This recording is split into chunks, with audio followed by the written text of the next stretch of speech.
not in heaven. How Judaism argued its way out of the ashes. Being a history of the Talmud, where it came from, who made it, and how a religion of sacrifice became a religion of argument, as told by a rabbi of no particular congregation, who asks that you hold your questions until you can't. A word before we begin. You should know 3 things about this book before we start, because a teacher who surprises you with the rules is not a teacher, he's a card player. First, this is a true story, in the sense that everything in it is either verified history, honestly labeled legend, or a scholarly argument presented with its opponents still attached. When I tell you a story from the Talmud, I will tell it the way it deserves to be told, with the miracles left in, and then we will look at it together in the light. You will find this does not ruin the stories. A legend, examined, tells you something a fact cannot. It tells you what the people who kept it needed. Facts are what happened. Legends are what happened to the survivors. Second, you and I are going to study the way this material has always been studied, which is to say, together, with interruptions. In the old study halls you learned with a partner, a shavruta, whose job was to attack everything you said, out of love. I will be telling the story, you will be doubting it. This is the correct arrangement. When I say you in the back, I mean you. Third, the destination. By the last page you will understand how, over about 700 years, authority in Judaism moved out of a building and into a conversation, out of the hands of priests with pedigrees and prophets with voices from heaven, and into the hands of anyone who could out-argue the room. You will also understand why, at the climactic moment of this whole story, God himself is overruled by a committee, and laughs. If that sounds impossible, good. Sit down. We begin with a corpse that wasn't. Chapter 1. The Coffin. Let me tell you a story. Is it true? What a question. You've been reading for 11 seconds and already with the questions. This is an excellent sign, sit down. Jerusalem, the year 70. Rome is at the walls with 4 legions, and inside the walls it is somehow worse. The zealot factions have burned the city's own food stores, on the theory that people fight harder when they are starving. They were correct. People also die harder. The zealots were not detail men.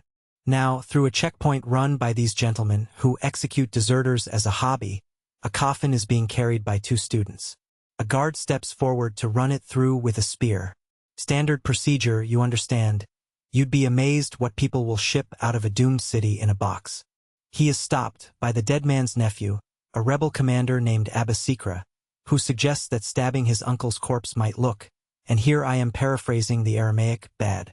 The Romans will say, see, they stab even their own dead. And so the coffin passes out of Jerusalem.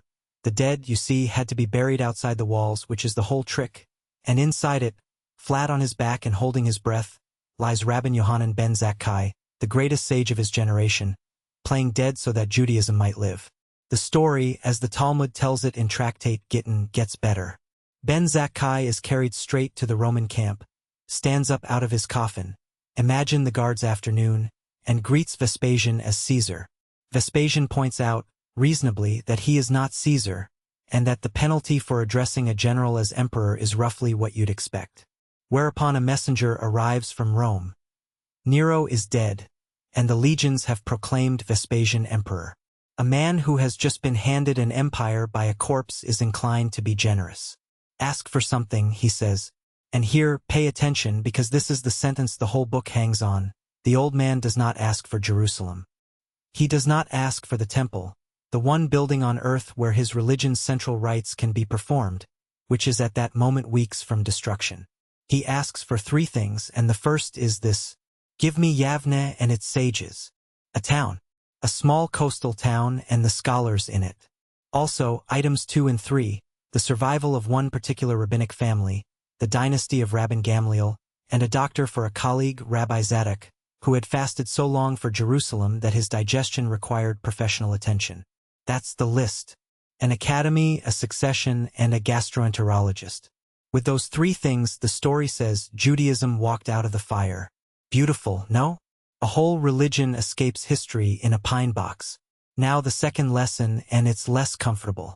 Josephus, a Jewish general turned Roman historian and eyewitness to this siege, a man who never once in 30 volumes failed to mention someone important, especially himself, has never heard of Rabbi Yohanan ben Zakkai. Not a word. Sit with that. Don't rush past it. The discomfort is doing something to you, and in this book we call that something education. It gets worse or better depending on your temperament. Josephus does record a Jew who was brought before Vespasian and prophesied that he would become emperor, and who was rewarded for it handsomely. The prophet in Josephus's version is, "You're ahead of me, Josephus." Prophecy so good it got used twice. And while we are counting problems, by the time the legions actually closed around Jerusalem, Vespasian had already left to go be emperor, and the army at the walls belonged to his son Titus. The legend cannot quite keep its generals straight, which is the sort of thing legends never can, and court transcripts always do. And the rabbi's version wasn't written down until more than a century after the siege, by men who were not there, about a man their movement needed. So historians will tell you with regret, the good ones always have regret, that the Coffin story is a foundation legend. Not a lie exactly.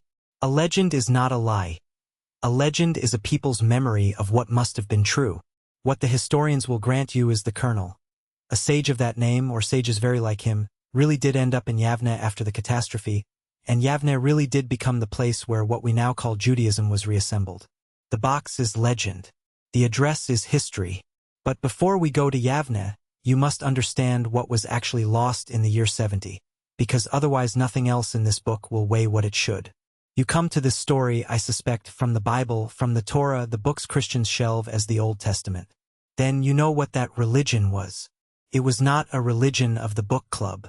It was a religion of the altar, a priesthood with a pedigree going back to Aaron, a system of daily sacrifices, an annual mechanism for atonement, one day, one high priest, one inner room, and 3 festivals a year when the whole nation walked to one address in Jerusalem. Leviticus is not light reading, but it is very clear on this point. The machinery of being right with God had a street address. In August of the year 70, the machinery burned. No altar, no sacrifice, no sacrifice, no atonement. Read Leviticus again and find me the backup plan. There isn't one. No pilgrimage, no first fruits, nothing for a hereditary priesthood to do, ever again, except remember. A modern person shrugs. So, pray instead. But that's the answer they had to invent, and inventing it took centuries, and this book is the story of the invention. One more thing they'd lost, and it's the subtle one. Even with the temple standing, the written Torah had never been enough by itself. Don't take my word, take the texts. The Torah commands you to bind these words as a sign upon your hand, and doesn't say what the sign looks like, what goes in it, or where on the hand. It permits you to slaughter animals as I have commanded you, and nowhere records the commanded method. The written law is a magnificent iceberg, and everyone in the year 70 knew it. Somebody has to know the underwater part. The question was who? And on this, Judaism before the destruction was not one religion but a shouting match with sections. The Pharisees said the gaps were filled by an authoritative tradition handed down alongside Scripture. The Sadducees, the priestly aristocracy, the temple's men, said no such tradition existed. The written text and the priests sufficed. The sect out at Qumran by the Dead Sea said everyone in Jerusalem was corrupt anyway and kept their own books and even their own calendar, which meant they observed Yom Kippur on a different day. You cannot get more schismatic than a different day of atonement. These groups did not debate one another. They unchurched one another. Then the temple fell and took the whole argument's furniture with it. The Sadducees' power was the temple gone. Qumran, destroyed by the same legions. The revolutionaries, dead on their walls. What was left was rubble, refugees, and, in a small coastal town, a handful of scholars with a tradition they claimed went back to Sinai and no building to prove it. Everything they had fit in a box. The question of the century was what to do with it. Chapter 2. The Coalition. What the sages did at Yavne, tradition says, was hold court. Literally, the assembly at Yavne came to be regarded as the successor of the Sanhedrin, the high court that had sat in the temple complex. Rome had destroyed a capital. Very well, the survivors declared the capital portable. It is the single most consequential act of chutzpah in Jewish history, and the competition, I assure you, is fierce. Then they got to work, and the work was law. Tradition credits Ben Zakkai with a series of emergency decrees. Takanot, the Hebrew, has a nice legal chill to it, adapting practice to a world with a hole in it. The shofar, the ram's horn, had been sounded on Rosh Hashanah, even on the Sabbath only in the temple. Ben Zakkai ruled it could now be sounded wherever a court sat. The palm branch, the lulav, had been taken all 7 days of Sukkot only in the temple. Now everywhere, and note the official reason, because it's load-bearing, Zeker Lamek Dash, as a memorial to the temple. That phrase is a whole legal philosophy in 3 words. We are not replacing the temple, you understand. We would never. We are merely remembering it, with binding legislation, everywhere, forever. If you want the theology of the moment in a single scene, the tradition supplies one, and it's the tenderest thing in this chapter. Ben Zakkai and his student Rabbi Yehoshua are walking past the ruins. Yehoshua looks at the blackened stones where atonement used to live and cries out, "Woe to us! The place where Israel's sins were forgiven is destroyed." And the old man says, "My son, do not grieve. We have another atonement, its equal acts of loving kindness." And he quotes the prophet Hosea, God speaking, "For I desire kindness and not sacrifice." Look at what the old man did there, because it's the whole method in miniature. He did not deny the loss. He did not invent something new, heaven forbid. New is suspicious. He reached back into the written scripture, found a verse where God himself appears to rank kindness above the altar, and promoted it. The raw materials were 700 years old. The building was brand new. Keep this trick in mind. You will see it done 1,000 more times before we're through, and by the end it will have a name and 13 subclauses. Now, that is the tradition's Yavne, the tears, the decrees, the verse in the ashes. Here is what a historian sees, and for once the historian's version is more astonishing. In 1984, a scholar named Shay Cohen looked hard at Yavne and asked the impolite question, what actually changed there? His answer has shaped the field since. Before the destruction, remember, Judaism was sex, and a sex-defining feature is that it excommunicates. Qumran didn't debate the Pharisees. It called them the congregation of the pit and walked out. Disagreement meant departure. That was the norm for 2 centuries. After Yavne, the sects are simply gone, and it doesn't look like a purge. Nobody at Yavne is hunting Sadducees. Cohen's reading is that Yavne was a grand coalition. The surviving scholars of various parties sat down in one room and quietly stopped identifying by faction. And the coalition's real founding achievement, Cohen's words are worth having exactly, was the creation of a society which tolerated, even encouraged, vigorous debate. Read that twice. The revolution at Yavne was not that the arguing stopped. It's that the arguing became the point. Disagreement was decoupled from schism. You could now hold that your colleague was catastrophically wrong about, say, whether an egg laid on a festival day may be eaten, a real dispute, the tractate is named after the egg, and still marry your son to his daughter. The energy that had gone into unchurching one another went, instead, into the argument itself, and the argument became, I am choosing this word carefully, sacred. You in the back. How do we know? Were there minutes? A press release? Excellent hostility, you're learning. No. The evidence is stranger and better than minutes. It's literary. When this movement finally produced its great book, the Mishnah, Chapter 4, Patience, that book did something no Jewish text had ever done. Earlier literature records disputes between groups, Pharisees versus Sadducees, the children of light versus everybody. The Mishnah records disputes between named individuals. Rabbi Eliezer says forbidden, Rabbi Yehoshua says permitted, who remain colleagues inside one fellowship on the same page in the same paragraph forever. Cohen was the one to point out how unprecedented that is. The Mishnah is the first book in Jewish antiquity in which the losers of arguments are preserved, by name, with honor. I'm obliged to tell you, the regret, always, that Cohen's lovely picture has its own skeptics. Daniel Boyarin, a scholar with a gift for ruining comfortable stories, argues that tolerant coalition Yavne is itself a legend, projected backward by later rabbis onto their founding era, a Coffin story for pluralism. Perhaps. Even Boyarin doesn't dispute what the movement became. The argument culture is sitting right there in the texts, thousands of pages of it. The dispute is only over the date of the flower. Fitting, no? The theory that says Yavne invented sanctified disagreement is itself the subject of sanctified disagreement. The system audits its own historians. But a coalition of scholars still needs what every government needs: a claim to legitimacy. The priests had pedigree. The prophets had heaven. What did these lawyers in a vineyard have? They had a chain.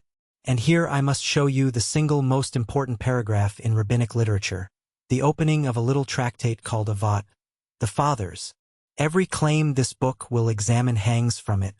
Moses received Torah from Sinai and transmitted it to Joshua, Joshua to the elders to the prophets, and the prophets transmitted it to the men of the great assembly. And on it goes, link by link, name by name, the pairs of scholars down through Hillel and Shammai, until the chain arrives, what a coincidence, at the rabbis of Yavneh themselves. Notice the word received. Moses received Torah, not the Torah, the scroll. Just Torah, teaching unqualified and unlimited. Because the claim, said plainly at last, is that at Sinai Moses received 2 Torahs. The written one, and an oral Torah beside it, the iceberg's underwater mass, the tefillin specs, the slaughter method, all of it, carried mouth to mouth for 13 centuries and now residing in, us, the rabbis. The chain is a deed of title, and it does something quietly radical along the way. Did you notice who's missing? The priests. Aaron's line, the Bible's own hereditary custodians of law, does not appear in the chain of transmission. In one paragraph, the pedigree that ran the religion for a millennium is written out of the will. No wonder the Sadducees had rejected the oral Torah. You would too if it disinherited you. How much was given at Sinai? Here the tradition itself splits, and I want you to see both poles because most tellings flatten this. The maximalist position appears in the Jerusalem Talmud. Scripture, Mishnah, Talmud, the lore, even what an advanced disciple will one day teach in the presence of his teacher, all was already said to Moses at Sinai. All of it. The question you asked 11 seconds into this book. Moses got it at Sinai. But against this stands a minimalist strain in the Midrash. Could Moses have learned the whole Torah in 40 days? No, God gave him klalim, general principles, and the elaboration is ours to work out. Given versus a derived is an argument inside the tradition, not an attack on it from outside. And the tradition is franker still in its legal fine print, where it sorts the oral law into received traditions, laws derived by human interpretation, and plain rabbinic decrees that are valid, listen to this, only if the community accepts them. The system admits, in its own categories, that much of it is human work. The historian, of course, goes further. The academic account, and on the core of it the scholarship is quite settled, is that the traditions called oral Torah developed the way traditions develop. Gradually, generation by generation, custom hardening into law, practice acquiring precedent, all of it very human and very slow, beginning somewhere in the Second Temple centuries among the Pharisees and their milieu. The Sinai chain, on this reading, is retrojection, the new movement projecting its authority backward onto the one moment no Jew could refuse. Legitimation, the sociologists call it. The scholar's only real dispute is how far back the traditions can be traced, not whether they descend intact from a mountain. And here is where I decline to referee, and not out of cowardice, out of accuracy. Because notice what both stories say. The tradition says, the authority came down the chain to the rabbis. The historian says, the rabbis built the chain to hold their authority. Either way, the ones holding the rope at the bottom are the same men in the same vineyard, scholars, not priests, arguers, not prophets, and everything now depends on what they could do with a text, which was about to be tested in blood.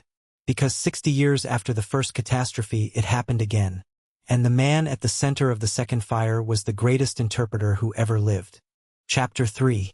The Martyr's Method. Every field has its legend about the late bloomer, and the rabbi's is Akiva. The tradition tells it this way. An illiterate shepherd, 40 years old, in love with his employer's daughter, Rachel, who agrees to marry him on the condition that he go study. Her father disowns them both. And the shepherd sits down in a classroom, the tradition says, next to the small children, and starts with the alphabet. 20-odd years later, he is the head of his own academy and the most formidable legal mind of his age. Is the story polished? To a mirror shine. But keep it, because the movement kept it, and ask why. In the old religion, the one with the pedigrees, a man like Akiva could never have mattered. Sons of nobodies do not become high priests. In the new one, the only aristocracy was argument, and at argument the shepherd was a king. Now I owe you a debt from chapter 2. I told you the trick. Reach into the old text, find the hook, hang the new world on it, and I promised you it had a name and subclauses. Here is where the method comes out of its case, because Akiva's generation is where it was sharpened to its finest edge. The rabbis did not interpret freestyle. Understand this and you understand them. The tradition preserves a formal toolkit, the middot, the measures, the rules by which Torah is expounded, and attributes the founding list of 7 to Hillel, a century before the destruction, arguing before an assembly called the Elders of Betyra. Rabbi Yishmael, hold on to that name, later refined and expanded them to 13. And so you appreciate how central method is to this religion. Know that Rabbi Yishmael's 13 rules were folded into the daily morning liturgy, where they are recited to this day. Other faiths warm up in the morning with praise.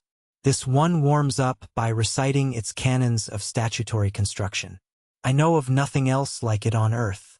I won't march you through all 13, this is a book, not a subpoena, but you should see 2 or 3 actually work or the whole thing stays abstract. The first and most beloved is Kl V'Chomer, the argument from lighter to heavier. If a rule holds in a minor case, how much more so in the major one? If you may not pick an apple on an ordinary festival day, then on Yom Kippur, a day heavier in every respect. Need we even ask? You use this reasoning daily, unlicensed. The rabbis licensed it, numbered it, and, this is the crucial part, bounded it with subrules about where it may not go, because a tool this powerful can prove anything if you let it, and they knew that better than its critics did.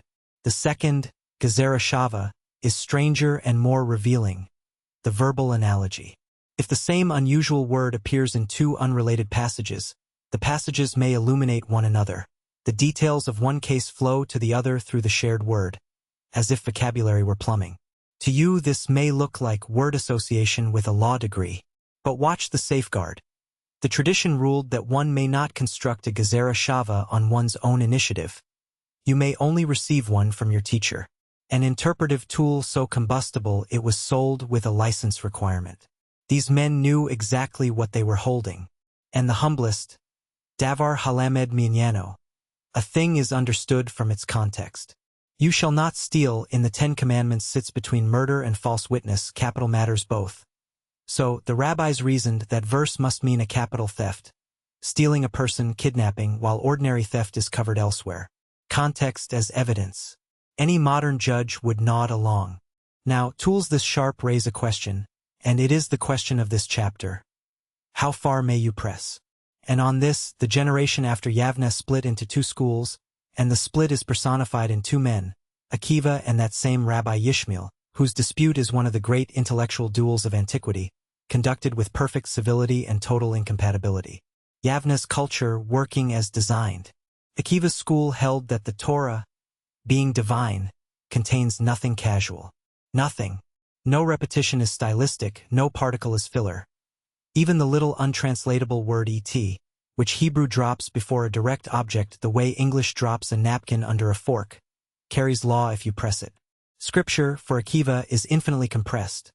A text written by an author with no need for style, only signal, and the interpreter's job is extraction, letter by letter, crown by crown. Yishmael's school answered with 5 words that may be the most sensible sentence in the whole rabbinic library. Diber Torah Kilshin Bnei Adam. The Torah speaks in human language. Texts repeat because speakers repeat. An et is an et. Scripture has grammar, idiom, ordinary redundancy. It speaks like people speak because it was speaking to people, and an interpreter who milks the napkin is not reading the text, he is ventriloquizing it. Yishmael's rules stay closer to context, structure, the general and the particular. Each school ran its method through the legal books of the Torah, verse by verse, and the ancient world's little gift to us. Both sets of commentaries survive, so you can lay them side by side. 2 commentaries on Exodus, 2 on Numbers, the school's fingerprints all over them. This genre, legal interpretation running along the biblical verse, is called Midrash Halakha, legal exposition, and its sibling, Midrash Agada, does the same for the Torah's stories, ethics, and theology with its own toolkit, which by later lists ran to 32 rules and included the numerology you may have heard called gematria. The Agada always did get the fun tools. Law is where interpretation wears a tie. And before we leave the workshop, one honest question that scholars still argue about, because you'd ask it eventually and I'd rather serve it than have you catch me hiding it. Which came first, the law or the derivation? When a rabbi derives from a verse that such and such is forbidden, did the verse generate the law? Or did the community already practice the law for generations, and the rabbi went looking for the verse, the hook to hang the coat that everyone was already wearing. In the scholar's Hebrew, does Midrash create or sustain? The modern consensus, after a century and a half of combat, is the answer you'd expect from this book. Both. Sometimes exegesis produced genuinely new law. Often it anchored existing custom to scripture after the fact. And notice, this is chapter 2's trick again, grown up and wearing 13 subclauses. Kindness was already a value. Ben Zakkai found it a verse. The method's genius was never invention from nothing. It was connection, the refusal to let anything old or new float free of Sinai.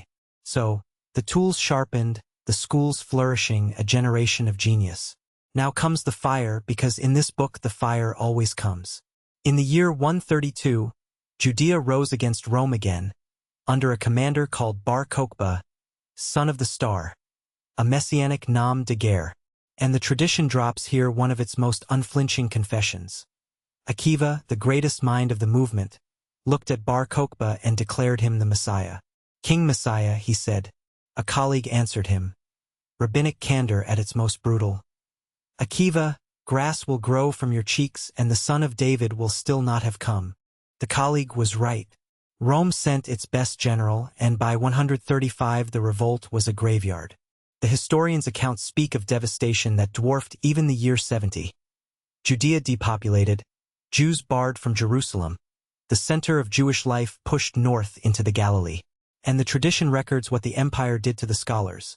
Its martyrology tells of sages executed for the crime of teaching Torah in public, with Akiva at the head of the list.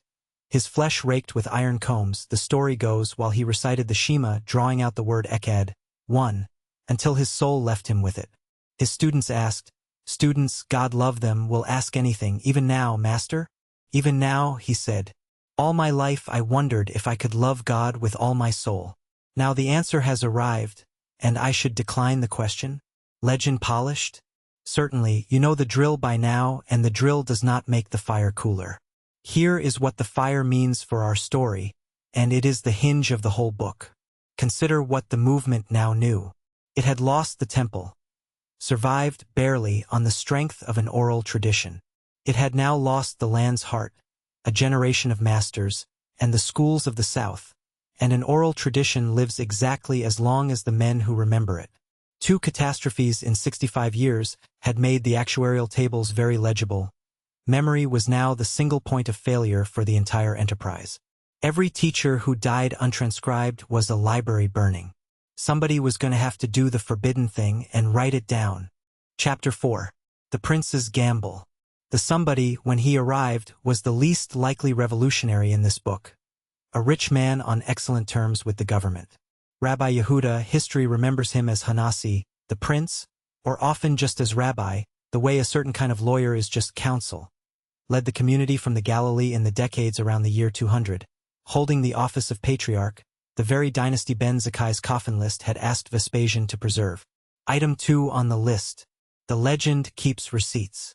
Tradition remembers him as fabulously wealthy, so much so that it says his stablemaster was richer than the king of Persia, and as a personal friend of a Roman emperor it calls Antoninus, with whom he debated philosophy over dinner. Historians cannot identify which emperor or confirm the dinners. The stories are told with a fondness that suggests, at minimum, a patriarch who had made peace with Rome pay off. After 2 apocalypses, the movement's leader was a man Rome had no reason to burn. Sometimes survival looks like fire, and sometimes it looks like tenure. And this comfortable, connected, unburnable man committed the most consequential act of rule-breaking in Jewish history. Around the year 200, Rabbi took the oral tradition, the sprawl of rulings, disputes, received laws, and school doctrine that had survived 2 wars in the memories of the surviving masters, and fixed it into a single, organized, authoritative work, the Mishnah. The word means repetition, from the verb to repeat, which tells you how the thing was meant to live. Not on a shelf. In the mouth. To feel the scandal, you must remember the rule, and the rule was explicit. It appears in the Talmud as a formal prohibition. Matters transmitted orally, you are not permitted to transmit in writing. The oral law was oral on principle. Why such a rule? Sit in their chairs. A written law freezes, the text becomes the authority, and then anyone with a copy and an opinion can set up shop. You have met the Sadducees, you can imagine the Karaites.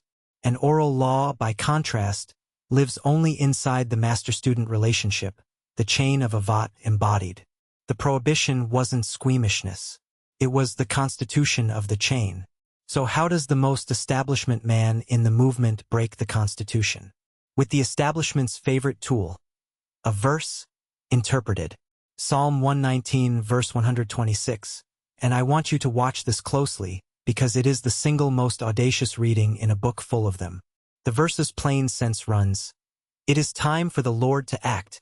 They have voided your Torah." A cry for help. Things are so bad, God, that you must step in.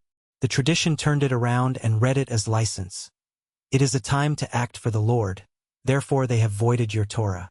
When the tradition itself faces oblivion, you may break the tradition's own law to save it. Emergency powers drawn from a psalm, the most productive loophole in legal history, and note, with a connoisseur's pleasure, that the permission to bend the system was derived using the system. Even the jailbreak is exegesis. Now, the book itself. 2 things about the Mishnah will surprise you, and the 2 together explain the next 1500 years. First surprise, it is not a Bible commentary. After 3 chapters of verse hanging, you'd expect the great compilation to crawl along scripture like the Midrash of Akiva's workshop. It does almost none of that. The Mishnah is organized by topic, 6 great orders: seeds, agriculture, festivals, women, marriage and divorce, damages, civil and criminal law, holy things, the sacrifices, purities, 63 tractates in all, stating the law in clean, clipped, confident Hebrew, usually without citing a verse at all. From when may one recite the evening Shema? That's the opening line of the whole work. Not a word of scripture quoted first. Law standing on its own feet on rabbinic authority as such. The scholars call this style apodictic, law that declares rather than derives, and its quiet message is enormous. The chain of transmission is now sure enough of itself to speak in its own voice. Second surprise, and by now you can say it with me, it preserves the losers. The Mishnah is wall-to-wall dispute, by name. Rabbi Eliezer says this, the sages say that, Rabbi Yehuda permits. Cohen's point from chapter 2, remember, the first book in Jewish antiquity to record named individuals disagreeing inside one fellowship. But here is the wonder. This is a law code. A code exists to settle things. Rome's jurists did not codify the overruled. Yet the Mishnah itself, in a rare moment of self-commentary, explains the choice. Why record the rejected opinion?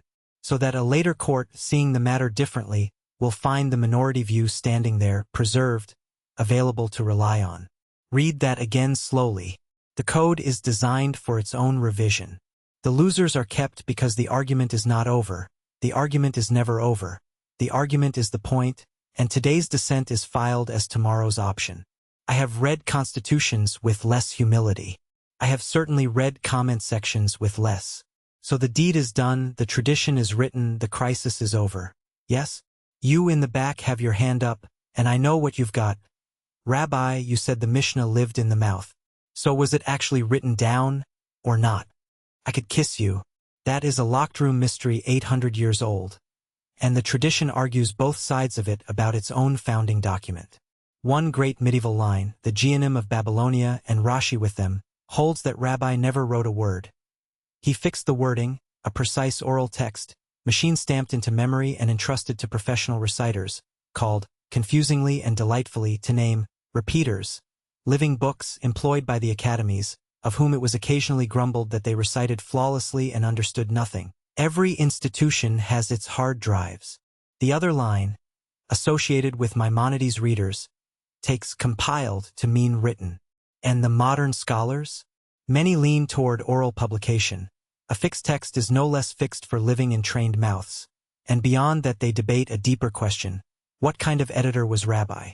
Here the field splits 3 ways, and I give you the menu because the menu is the lesson. One school says he was a faithful anthologist who changed little, which is why contradictions survive between tractates. He kept his sources honest. Another says he was an active legislator, reshaping formulations to forge legal uniformity. A third says he was a teacher above all, and the Mishnah is a curriculum, Its preserved disputes are not indecision but pedagogy. A book built to be argued with. Note what nobody says. Nobody says it just accumulated. Whoever he was at that desk, the Mishnah is made, shaped, selected, crafted, one of the most deliberate books in the ancient world. And whether each saying truly goes back to the rabbi whose name it wears, the historian's tenderest question, the field has learned to hold gently. Attribution in the Mishnah is testimony, not tape recording. However he published it, the effect was total. Within a generation or two, the Mishnah was the curriculum, the text every student memorized, the frame every legal discussion assumed, from the Galilee to Babylonia. Rabbi had gambled that writing down the argument, or at least freezing its wording, would not end the argument, and no bet in this book was ever safer. Because the moment you hand a fixed text to a civilization that has just spent 200 years learning to treat disagreement as worship, you have not settled anything. You have given them something magnificent to disagree about. What happened next filled 700 years and 2 rivers, and it is where the book you have heard called the Talmud finally walks on stage, from 2 directions at once. Chapter 5. 2 Rivers. Here the story forks, and to follow it you need a map more than a date. Hold 2 rivers in your mind, the Jordan and 600 miles east, the Euphrates. On each, a community of scholars spent the next several centuries doing the same thing. Taking the Mishnah apart, line by line, and arguing about what it meant. The generations who did this are called the Amoraim, the sayers, the discussers, as against the Tanaim, the repeaters, whose sealed teachings they now expounded. The movement's job titles are a stratigraphy all by themselves. First the ones who repeat, then the ones who discuss. Remember this trick of reading job titles as archaeology. In Chapter 7 it will crack the case wide open. Their discussions, recorded, expanded, edited, layered, became the Gemara, and Mishnah plus Gemara equals Talmud. And because there were 2 communities on 2 rivers, there are 2 Talmuds. Most people don't know this, and knowing it makes you insufferable at dinner parties, so use it responsibly. West, the land of Israel. After Bar Kokhba, Jewish life in the homeland was Galilean, Tiberias chiefly, and it lived under an empire that was becoming, decade by decade, officially and enthusiastically Christian. This matters enormously. To Rome becoming Byzantium, the Jews went from conquered nuisance to theological problem. The elder sibling who inconveniently declined to exit the story. Legal pressure tightened. The patriarchate was eventually abolished. The schools worked in a narrowing room. East, Babylonia. The communities of the Euphrates, settled since Nebuchadnezzar's deportations, older than some of the Bible, lived under a different superpower entirely. Sasanian Persia, Zoroastrian, largely indifferent to intramonotheist grudges, and content to let a well-behaved minority run its own affairs through recognized institutions. In the early 3rd century, tradition tells a scholar called Rav, a student of Rabbi himself, carrying the new Mishnah east like a franchise agreement, established at Sura an academy that would operate with intermissions for 800 years. Its sister and rival at Pumbedita ran nearly as long. Let that sink in. Oxford, from this vantage, is a promising startup. Same Mishnah, same project, 2 utterly different weather systems, and the texts came out as different as the weather. The tradition itself preserves the stereotype. The sages of the land of Israel debated gently, pleasantly. The Babylonians were sharp, pungent was the word used, and not always as a compliment. 2 study halls, 1 civilization. The seminar by the sea, and the knife fight by the river. Every family reunion has both tables. Put the 2 Talmuds side by side, people rarely do, and the contrast is almost physical. The Yerushalmi, the Talmud of the land of Israel, called Jerusalem Talmud by courtesy. Jerusalem was the one place it couldn't be written. Actually covers more of the Mishnah, including the agricultural order, seeds, all those laws of tithes and corners of fields that only apply in the Holy Land itself. The Babylonians, 600 miles from the nearest halakhically significant field, skipped nearly all of it. Even curricula tell you where the heart lives. The Galileans annotated their own soil. Yet for covering more ground, the Yerushalmi is far shorter. Its discussions compact, quick, often unresolved. A question raised and left standing like scaffolding on an abandoned site. Quotes its sources plain, without smoothing. And then, somewhere in the region of the year 400, give or take a generation, it simply stops. No peroration, no seal, no here ends the teaching. The scholarly consensus reads the abruptness as biography. A work not finished but abandoned, closed in haste by a community running out of Byzantine road. The Bavli, the Babylonian Talmud, covers fewer tractates, and runs nearly twice the length. Where the Yerushalmi jots, the Bavli composes. Long, architected discussions, each is called a sugya, and the word is worth learning because the sugya is the Talmud's true art form, that take a line of Mishnah and interrogate it from every direction at once. A sugya raises the question, proposes, objects, defends, reconciles the ruling with a teaching from 3 tractates away, dismantles the reconciliation, erects a better one, and lands, often, somewhere no one at the table began. Objection is the engine. The Bavli treats a difficulty the way a court treats evidence, and drives toward resolution with a stamina that can only be called joyful. It restyles what it quotes. It builds transitions. It reads, in short, like something someone was still lovingly making long after the Yerushalmi's lights went out.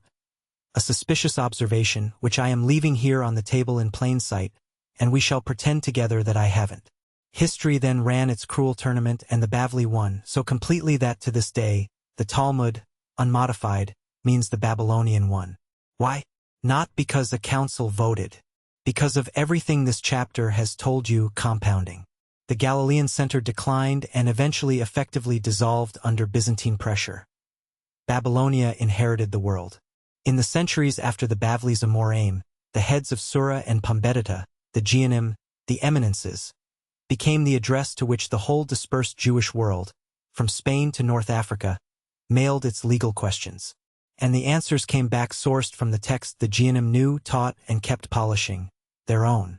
The Bavli got the aftermarket support, generations of editors smoothing its seams, later hands attaching each discussion to its place in the Mishnah, an unbroken interpretive tradition explaining every hard word. The Yerushalmi got silence, scribal corruption, and pity. A text, it turns out, is only as authoritative as the living school behind it. Fewer students, weaker tradition, less authority. The loop feeds itself all the way down. The oral Torah's oldest lesson, reasserting itself even over books.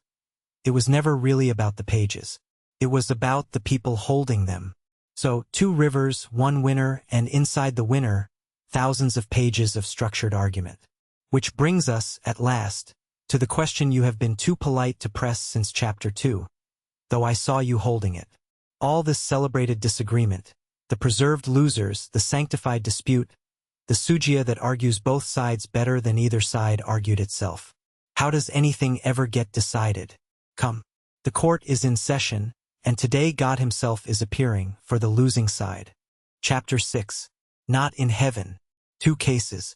The first gives the system its soul. The second, its constitution. Both are told in the Bavli, both were set down long after the events they describe, and both are best read the way you have learned to read everything in this book. Not as minutes of a meeting, but as a civilization explaining itself to itself. Frankly, on that score, these 2 stories outrank most minutes. Case 1. For 3 years, so the Talmud tells it, the house of Hillel and the house of Shammai disputed. Not one issue. The whole body of law, school against school, each declaring. The halakha follows us. 3 years. Those of you with in-laws may now feel superior. Wait. Finally a bat kol, a voice from heaven, the tradition's lowest tier of revelation, less a prophecy than a divine public address system, went out and settled it. And here is what it said, and these words are carved deeper into the Jewish soul than almost any others outside Scripture. Elu ve'elu divrei Elohim chayim. These and these are the words of the living God. And the halakha follows the house of Hillel. Stop on the first sentence. It would have been so easy to say Hillel is right. Heaven says something far stranger. Both positions, flatly contradictory, mutually exclusive, 3 years at war, are the words of the living God. Both. The disagreement itself is divine speech. Truth, at the source, is wide enough to contain its own contradictions. And yet, second sentence, someone still has to tell the butcher what's kosher. A community cannot practice a paradox. So, practice follows Hillel. Truth is plural. Law is singular. A functioning religion needs both sentences in that order. But why Hillel? Here's where the story earns its immortality. Not because they were smarter, The tradition elsewhere cheerfully rates Shammai's house the sharper. The Talmud's stated reason: because the Hillelites were gentle and humble, because they studied their opponents' rulings alongside their own, and because, when they taught, they stated Shammai's position before their own. Sit with the jurisprudence of that.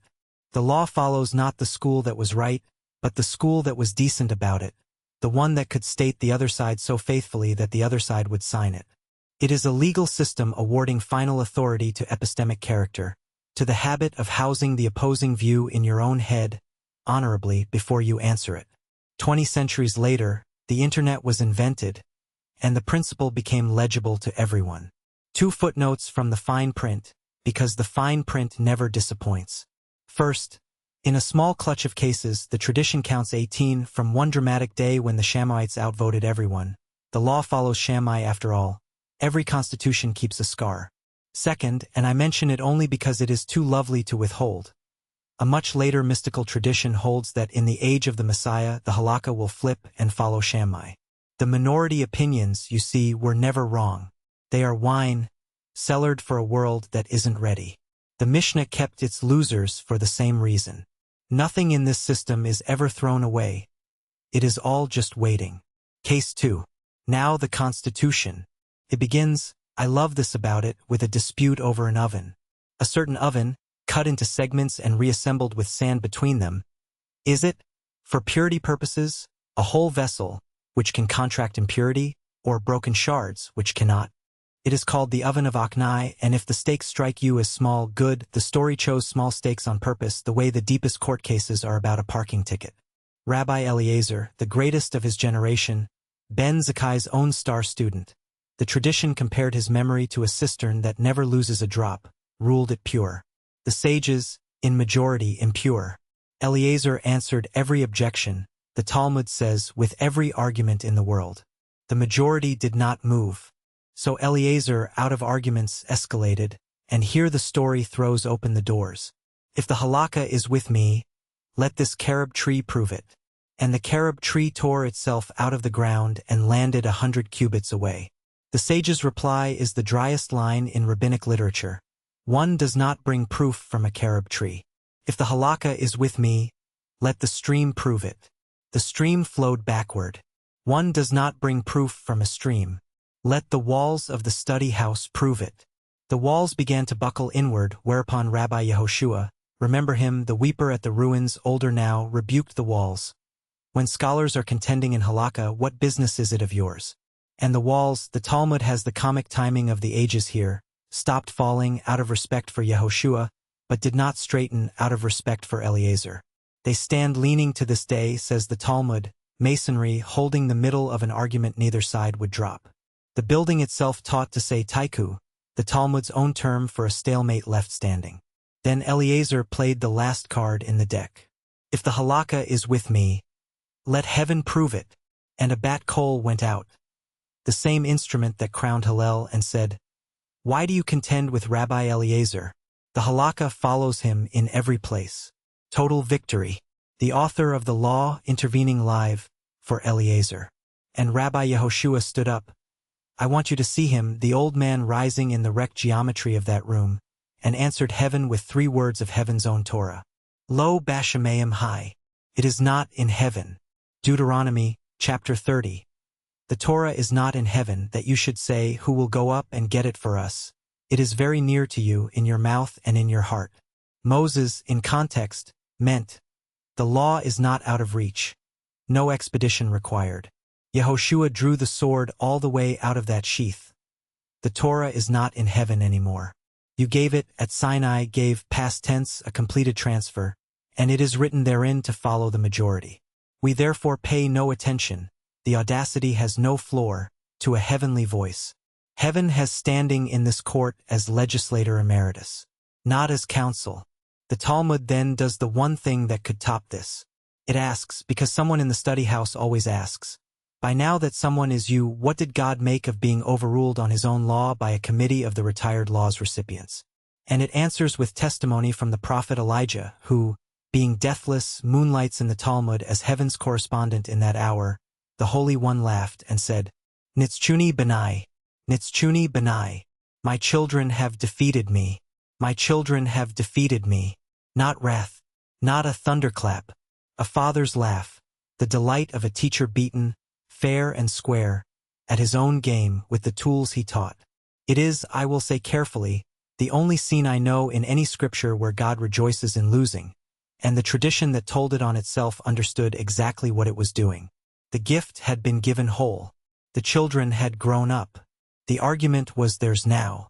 That is the Constitution, and you should count what it established because everything after runs on it. Revelation is closed, Sinai happened once, transfer complete. Interpretation is open, permanently. That is what in your mouth means. Decision is by majority of the qualified, not by miracle, not by seniority, and not, God laughing forbid, by voices from heaven. Prophecy is formally disbarred from the legislature. The historians, mind you, will remind us that these stories are late literary constructions, written by the winners of precisely these procedural fights, ratifying in legend the system they had already built. Granted, and freely, but notice that for once the two lenses converge on the same reading. Whether charter or charter myth, this is the system announcing what it is. And a movement that had lost the temple, the priesthood, the land, and by its own rule, just now, the hotline to heaven, had completed the strangest migration of authority in religious history. Nothing was left standing except the argument. But the story is not over, and the tradition, this is why I trust it with my heart, whatever the historians settle about its facts, refused to end on the laugh. That same day, the sages excommunicated Rabbi Eliezer. The majority had won. Now it did what majorities do when they are frightened by the size of their own victory. It made the loser an example. They burned the things he had ruled pure. They voted the ban. Even the vote has a shudder in it. Who will go tell him? Akiva volunteered. Akiva, his own student, and dressed in mourning black, and sat down at a distance, and broke it to his teacher gently, so that grief would not kill the old man on the spot. Eliezer wept, and the Talmud says the world took damage from those tears. Crops blighted, dough spoiled in the kneading, and every place his eyes fell, something burned. And Rabban Gamliel, the patriarch, the very dynasty the Coffin saved, the man who as head of the court had enforced the ban, was at sea when the wave rose for him. He knew it at once. Master of the universe, he said to the water, you know I did not act for my honor, nor my family's honor, but for yours, that disputes not multiply in Israel. The sea subsided. The system's defense accepted, provisionally. Because years later, the tradition tells Eliezer's wife, Imma Shalom, and now note her maiden name. Gamliel's sister, the ban ran straight through one family's kitchen, kept vigil over her husband's prayers, interrupting him daily at the moment of takanon, the prayer of supplication, when a wounded heart lies most open before heaven. One day she was called away. A beggar at the door, say some tellings. The calendar fooled her, say others. She returned to find him fallen on his face, mid-supplication. Get up, she said. You have killed my brother. And a shofar blast went out from the patriarch's house, announcing that Rabban Gamliel was dead. How did she know before any messenger? Her answer closes the case, and I will let it close the chapter because after the carob tree and the laughing god, the tradition chose to leave this as the last word on the whole affair, a warning filed by the winners against themselves in their own official record. A tradition, I remind you, from a Mishnah that kept its losers on purpose. I knew why. I have a tradition from my father's house. All the gates of heaven may be locked, except the gate of wounded feelings. Majorities decide the law. Very good. Nothing else works, and heaven itself has signed off. But the gate that never closes does not open for procedure. The system had won everything, and its own charter story ends by telling you quietly what the winning costs if you forget the man inside the ruling. It is not in heaven. That was the victory. It is in your mouth and in your heart. That was the warning. The two clauses arrived in the same verse, and the tradition, bless it forever, kept both. Chapter 7.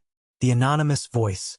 We come now to the mystery chapter, and I have been honest with you for 6 chapters so that you would trust me in this one. The question sounds simple, the way the oven sounded simple. Who wrote the Babylonian Talmud? The traditional answer has stood for 1,000 years, and it comes with a verse of pedigree from inside the Talmud itself. Rav Ashi and Ravina, 2 masters of the late 400s. Rav Ashi head of the academy at Sura for over half a century. The text says, Sophorah, the end of instruction. The great period of teaching closed with them. They gathered the generations of discussion and gave the Talmud its shape. After them came a modest interval of finishers, the Savoraim, the reasoners, who by the traditional account added explanatory touches, smoothed connections, closed the text, and then the Geonim, who inherited a completed monument and spent centuries explaining it to the world. This is the account the Geonim themselves gave when asked, notably in a famous 10th century open letter from the head of Pumbedita, Rav Sharira Jayan, responding to a community in North Africa that had written to ask, in effect, where did our book come from? The letter is the founding document of Talmudic history. Keep your eye on how late it is. The first systematic account of the Talmud's making was written 500 years after the making. Now, you have been trained over 6 chapters in a certain forensic habit, reading texts against the grain, asking what they show as against what they say. Josephus's silence, the job titles as archaeology, the leaning walls. So let us do to the Talmud what the Talmud taught us to do to everything else. Open a page of the Bavli, any page, and listen. How many voices do you hear? 2. Not 2 rabbis. 2 kinds of voice, unmistakably distinct once pointed out, like suddenly hearing the bass line in a song you've known for years. The first voice is the named Amoraim, and it speaks the way chapter 4 taught you to name speak. Terse, Hebrew, apodictic. Rav said, liable. Shmuel said, exempt. Rulings like telegrams, as if, once again, the master's words were being preserved in fixed, memorizable stubs. Which, by now, should not surprise you. It is how this civilization stored everything. The second voice is the strange one. It is anonymous, it never gives its name, not once, across millions of words. It speaks Aramaic, the vernacular, not the master's lapidary Hebrew. And it is not making rulings, it is running the discussion. It is the voice that asks the question that summons Rav's telegram, objects to it from a source 3 tractates away, reconciles, distinguishes, proposes, retracts, and drives the sugya to its landing. The named rabbis are, so to speak, the quotations. The anonymous voice is the essayist quoting them. Scholars call it the stam, Hebrew for plain, unattributed, the anonymous layer. Once you hear it, you cannot unhear it, and you begin to ask the question this book has trained you to ask about every narrator so far, from the Coffin tale on down. Who is this, and when are they speaking from? For most of history the question wasn't pressing because the assumption was innocent. The anonymous voice is just the conversation itself, the sound of the Amoraic study hall recorded live with Rav Ashi as the master editor. The debates read like transcripts because they are transcripts, tidied. The modern paradigm, and it swept the field beginning in the early 1970s, driven above all by 2 scholars, Shama Friedman and David Weiss Halivni, working the same vein with different tools, says, measure the layers. Because the 2 voices don't merely differ in style. They behave differently. The anonymous voice always speaks around the named rulings, framing them, glossing them, sometimes visibly straining to explain them, the way a commentator strains at a text he did not write and cannot fully reconstruct. It knows all the named material and quotes it across generations at will. The named material never returns the favor, no Amora, early or late, ever quotes the anonymous discussion. In a corpus this size that asymmetry is not a quirk, it is stratigraphy. The terse rulings are the older stratum. The oceanic argument around them, the give and take that everyone pictures when they picture the Talmud, is later. How much of the whole is the anonymous layer? By the reckoning of Yaakov Elman, who spent a career on the Bavli's orality, perhaps 55%. More than half the Talmud is the voice with no name. Halivni pressed the conclusion furthest, and gave the ghostwriters a name, the Stamaim, the anonymous ones. On his account they worked after the Amoraim. He came to date them roughly 550 to 750, some 2 to 3 centuries past Rav Ashi, and what they inherited was chapter 4's problem all over again, one civilizational floor up. The fixed stubs survived. The reasoning behind them had not been systematically preserved. So the Stamaim did the most audacious thing in this entire book, and I include the Psalm loophole. They reconstructed it. They took the telegrams of dead masters and rebuilt, in full dialectical flight, the debates that should have produced them. Objection, defense, distinction, resolution. The sugya, the Talmud's crown art form, Is on this theory their invention. Not minutes of the Amoraic Academy but a later masterwork about the Amoraic Academy, brilliant, devout, and composed. When you read, Abbé said to Rava, you may be hearing a 7th century scholar doing both voices. And Halivni argued, with the tenderness of a man diagnosing a beloved relative, sometimes you can see it. Every student of the Talmud knows the experience of a sugya whose explanation feels forced, an interpretation of an early ruling that creaks, that only works if the case is bent into an improbable shape. Tradition treats these as depths to be plumbed.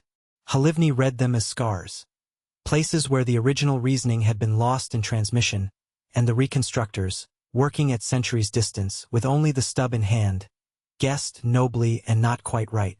His formula for the whole book. The Talmud was closed, but not edited. No final hand ever harmonized it. Which is why, he'd note, it still argues with itself, and why Rav Ashi, the great final editor, is, on this view, one more Coffin story. The tradition's memory of an ending, assigned to a name it loved. Now, you have your hand up, and by now I brag about you to the other books. Rabbi, this is chapter 1 again. Named Heroes, Anonymous Authors, a founding account written 5 centuries late.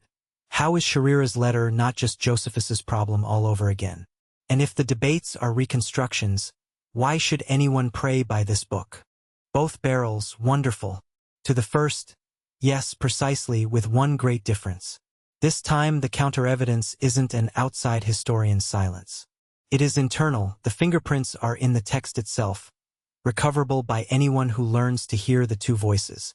That, more than any single conclusion, was the revolution.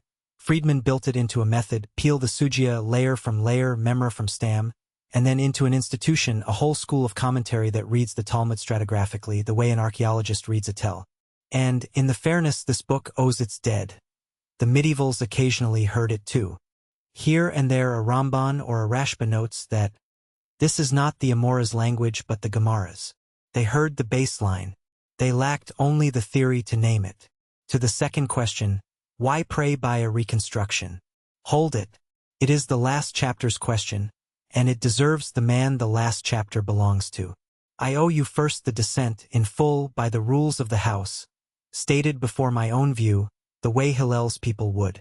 Not everyone accepts the late dating. Robert Brody of the Hebrew University, the leading skeptic, grants the layers, the two voices are past denying, but argues the anonymous discussions may be far earlier. Contemporary with the Amoraim, the ordinary connective tissue of the academies as they went, not a post-Amoraic project. Others treat the stam not as one generation's enterprise but as a process, anonymous framing accreting continuously, early and late, the way a river silts. The maximal Halivni chronology, with its formal guild of stamaim, remains a thesis with teeth in it, not a settled fact. Where the field does now stand together is the core, the Bavli is layered, the anonymous dialectical voice is a distinct authorial phenomenon, substantially later than the rulings it explains, and the Talmud as we hold it is not a transcript but a made-thing literature in the fullest sense with the stam as its narrator. Step back with me, then, because from here you can finally see the whole shape, and one last irony, the best hidden joke in this book. Consider what the anonymous ones did, whoever and whenever they were.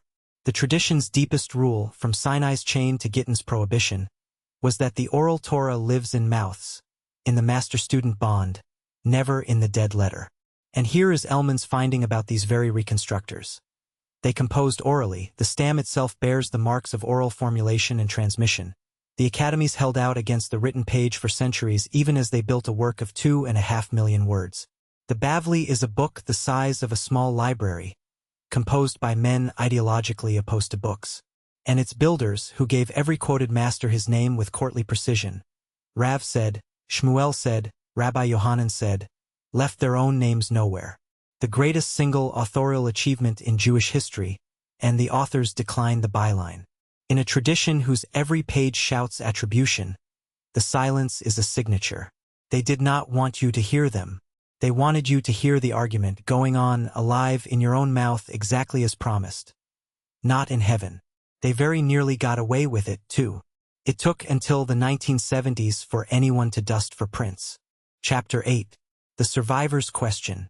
I have saved one man for the end, because he is the only person in this book who lived on both sides of every line we have drawn, tradition and academy, faith and forensics, catastrophe and reconstruction, and because his life is the closest thing the story has to a proof. David Weiss was born in 1927 and raised in Sayat, in the Carpathians, the same town, the same years as Elie Wiesel. He was a prodigy of the old type, the type this book opened with, ordained a rabbi at 15, a boy who carried tractates in his head. In 1944, the trains came for Sayat. Auschwitz first, then a labor camp called Wolfsburg, then Mauthausen. He tells in his memoir of a moment in the camps when he saw a guard eating a sandwich wrapped in a torn page of a rabbinic code, a bledel, a leaf of the law, and of begging for the page. Prisoners gathered around it later as around a fire. I give you that story as he gave it, a survivor's testimony. The whole first chapter of this book, compressed into one greased scrap of paper. The tradition down to a single page and a boy asking for it. Of his family, he alone survived. He took a new name that translated the old one, Weiss, white, became Halivni from the Hebrew for white, carrying the meaning across and leaving the husk, which is, if you think about it, this entire book's method performed on a single word. He reached America and rose to become one of the great Talmudists of the century, at the Jewish Theological Seminary and then Columbia, and at the end of his life in Jerusalem, where in 2008 the State of Israel gave him the Israel Prize, its highest honor, for the very scholarship you met in Chapter 7. His magnum opus, Mekorot Umezorot, Sources and Traditions, runs through tractate after tractate of the Bavli doing stratigraphy. Here the early source, here the later tradition wrapped around it, here the seam, here the scar. Hold the two halves of that life together and feel the pressure. The boy who begged for the page of the law became the man who demonstrated that the page was written centuries later than the page itself claims, by persons unknown, reconstructing reasoning they no longer possessed. He was asked in various forms all his life, how? How does the rabbi of Sayat publish the anatomy of the Talmud seams and still lay tefillin, still pray the words, still stand inside? The assumption behind the question is one this book has been quietly dismantling since the Coffin, that a tradition's authority stands or falls with its account of its own origins, that if the chain has human hands in it, the whole thing drops. Halivni's answer was his theology, and whatever you make of it, his own colleagues made of it many things, its shape is magnificent. He proposed, in a book called With Perfect Nerve Revelation Restored, that revelation was real and the transmission was human, genuinely, damageably human. Torah was given. Israel, in his phrase, sinned and stumbled. The text and tradition suffered in human custody, and were repaired, restored by human scholars, beginning with Ezra the scribe, whom the tradition itself credits with refounding the Torah after the first exile. The forced interpretation and the textual scar are not embarrassments to be explained away. They are the tradition's wounds worn openly, the marks of having been carried by real hands through real fire. A perfect text would be the tradition of angels. This one is ours. He had, you notice, precisely inverted the fear. The human fingerprints all over the tradition were, for him, not the case against its holiness. They were the form of its holiness, a Torah that consented at Sinai to be not in heaven, and has been paying the price of residence among us ever since. My children have defeated me, said the voice, laughing, and Halivni heard in that laugh something the rest of us missed. You cannot be defeated by your children unless you have first decided to stay in their house. So let us answer, at last, the question you brought to this book, the one I promised in the preface. How did the rabbis get from the Torah you knew, altar, priesthood, the fire on the mountain, to the Judaism of the argument? You now hold every piece, so watch how fast the whole assembles. A religion of sacrifice lost its address, and a coalition of survivors at Yavne made the fateful trade. They let disagreement replace excommunication as the engine of the community, and grounded their authority not in pedigree or prophecy but in a chain of teaching. Their heirs built the method, formal rules of reading, licensed and bounded, that let everything new be derived, or at least moored, rather than invented. When memory itself nearly burned, a prince gambled. He froze the argument's wording into the Mishnah, and preserved the losers in it, so the argument would stay revisable on purpose forever. Two communities on two rivers argued about that for centuries, and the one with the safer empire and the longer patience built its arguments into cathedrals. Somewhere along the way the system ratified its constitution in story. Truth is plural, practice follows the majority, humility breaks ties, heaven is out of order, and the gate of wounded feelings never closes. And then, the last, hidden act. Anonymous masters spent lifetimes reconstructing the reasoning of the dead, gave the whole edifice its final form, signed nothing, and left the argument running. 700 years, and at no point, mark this, did anyone announce a reformation. Every revolution in this book was performed as a reading. The verse promoted, the loophole derived, the code compiled, lest it be forgotten. The majority clause quoted back at its author. That is the answer to how the rabbis came to their conclusions. They built an instrument that converts catastrophe into interpretation. Loss goes in, law comes out, and the chain never visibly breaks. The tradition says the instrument was handed down from Sinai and Tyre.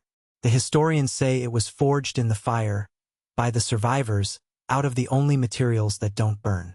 I have brought you 7 chapters of evidence, and I will now tell you plainly. On the deepest point, the two accounts agree. Authority left the building, the bloodline, and the miracle, and moved into the text, the argument, and the majority of those who had mastered it. The most successful migration of the sacred in recorded history. It worked for 2,000 years. It is working right now in the only sense that ever mattered. Somewhere tonight, 2 people are leaning over that page, interrupting each other. Which is, you finally realize what you and I have been doing all along.